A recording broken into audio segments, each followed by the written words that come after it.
So if you've just made or bought a planter for your garden and it's made out of wood, you might want to protect the inside of it from rot. So what I've done is I've lined it. So the tools I've used, I had some leftover corrugated orange plastic, and that was left over from a delivery of some roofing sheets for my workshop. So I haven't got much of a use for this. I've got quite a bit of it, so I thought I'd use that. It's quite rigid, so it's also waterproof, so it's ideal. You can use polythene, things like that, it's up to you. So for this job I've used an electric staple gun. You can pick these up for about £10, £15, places like Argos. Stanley knife, just to cut the lengths. Straight edge, which I'm using for this a piece of beading because it doesn't have to be exact. And I've got a tape measure, just to measure the lengths, and some staples. So what I've done inside the pot, I've started off with the corners. I've measured them. So in this case, this is not square, so they've got two longer sides, two shorter sides. So I've measured the square, I've put it to a line at the top here, and I've stapled it in. So I've started off with the sides, and I've given them a little lip at the bottom. You can actually see it here underneath, you see this lip, and then I've added this top piece, pushed it down on, so it seals it all in. I mean, it doesn't have to be waterproof, but it's just to stop the majority of the wet and the damp being in contact with the wood. So I'll now drill some holes through here because there's slats underneath, and that will give it good drainage. So this will keep most of the wet off of the wood and make it last a lot longer. So I hope that's given you an idea on how to do yours. As always, thank you for watching, and please remember to subscribe.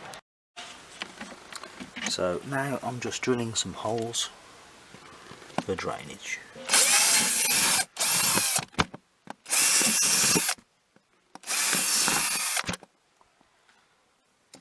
That's it. Plenty of drainage in there.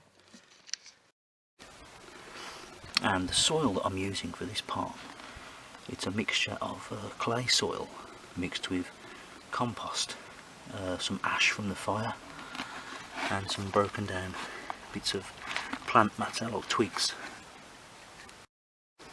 So now I've just started to fill the pot. I've just put some rocky soil at the bottom for improved drainage. I'll now top it off with some lighter soil, and I'm going to add a palm tree to this pot. So I've now finished filling the pot, and I've made sure not to go over the top of the line for the liner. So I put a palm in this one, and there's a mixture of, as I say, compost, ash, broken down bits of twigs and sticks, and clay, because this is a Trachycarpus fortunei palm, and they do like a heavy soil but not full clay. I found this to be the best mix that you can make at home.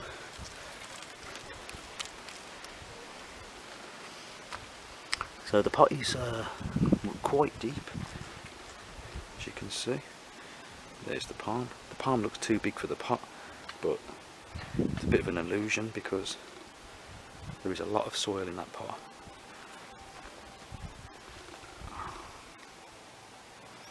And I just made this pot out of some pallet wood and bits of wood that I had left over lying around. Painted it with some black stain, and that should last for many years. So I removed this palm out of the ground because it was near my pond and it was getting a bit too big. It was starting to push the surrounding slabs up, so it's now been rehomed.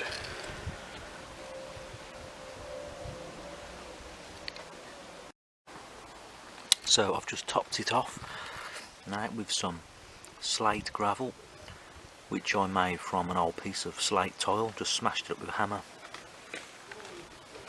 and that is it, finished.